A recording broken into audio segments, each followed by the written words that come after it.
Mobile phones, laptops, and electric cars, they all have one thing in common: cobalt. Often referred to as the blood diamond of batteries, cobalt is highly valuable and dangerous to extract. Almost 70% of the world's cobalt supply is produced by this country in the heart of Africa, Democratic Republic of the Congo, or the DRC.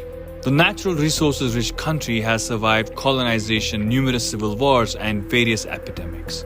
For years, Eastern DRC has been beset by conflict, with more than 120 rebel groups vying for control of the country's rich mineral resources, thus impeding its growth and displacing millions. Among these groups is the March 23 movement, or M23 rebel faction, which DRC claims is supported by Rwanda but Kigali denies. A recent flare-up in armed conflict and violence between the Congolese army and M23 rebels who have seized swaths of territory in the northeast has put the country on the edge. Dozens have been killed and hundreds of thousands displaced since January, setting off a new wave of protests throughout the country. In February, protesters took to the streets, accusing the West of indifference towards the deteriorating security and escalating humanitarian crisis in eastern DRC. Demonstrations took place outside several embassies, with protesters burning US and French flags over the perceived failure of both nations to hold Rwanda accountable for allegedly supporting the M23 rebels.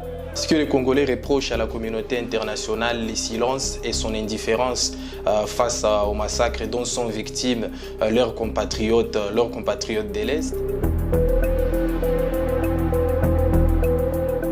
Formed in 2012 by a group of soldiers from the Congolese National Army who participated in a mutiny, the M23 is an ethnic Tutsi-led rebel group. The Tutsi form about 2% of the Congolese population. M23 claims it's protecting the interests of the Tutsi living inside the DRC against a Congolese rebel group linked to the army and ethnic Hutu extremists who perpetrated the 1994 genocide of Tutsi in Rwanda, when 800,000 Tutsis were killed within a span of 100 days. In November 2012, the group briefly took over Goma, the capital of the province of North Kivu, home to nearly 2 million people. A year later, a counter-offensive by the Congolese army and UN peacekeepers forced them to flee to Rwanda and Uganda. The conflict spiked again in late 2021 when the rebel group re-emerged, and it has since occupied major towns in the northeast, edging closer to Goma, which is a vital economic hub.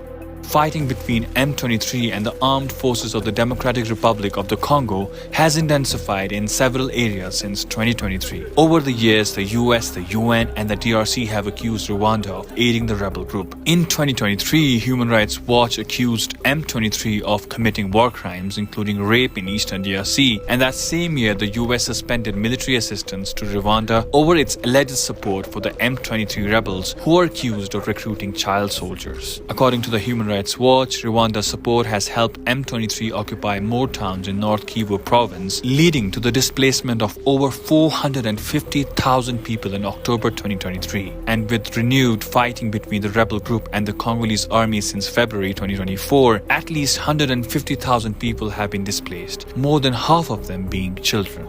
Kulikuwa masasi banandi ba M23 balifika bakelunguza manyumba bakebeba vitu atukubeba kitu bamwa balikosa batoto wengine bakekufa wengine bakeumia. In addition to supporting the rebel groups, Kinshasa has also accused Kigali of plundering and illegally smuggling minerals from its territory, another claim that Rwanda rejects. In 2023, the DRC's finance minister, Nicolas Kazadi, questioned Rwanda's $1 billion worth of mineral exports in spite of Kigali having few mineral deposits. Despite its reported interference in the DRC, Rwanda continues to be seen as a donor darling for Western countries and still manages to bypass accountability. The Congolese are angry not only at Western countries for their support of Rwanda, but also at the United Nations' largest peacekeeping mission, MONUSCO, which was established in 1999 during the Second Congo War. Critics refer to the agency as #MONUseless, accusing it of failing to protect civilians while armed militia groups conducted massacres in the country. c'est-à-dire ils prononcent autre chose dans leurs assemblées, communautés internationales, assemblées européennes, mais au fond du cœur, ils pratiquent d'autres choses. Alors nous avons décidé, nous les Congolais, nous allons prendre nos affaires en main.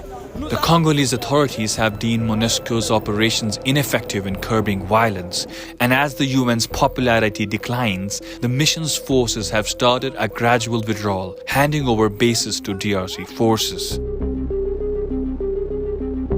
With no end to their plight in sight, the Congolese are determined to take matters in their own hands, without relying on external help. On met en garde la communauté internationale de ne plus se mêler dans nos affaires.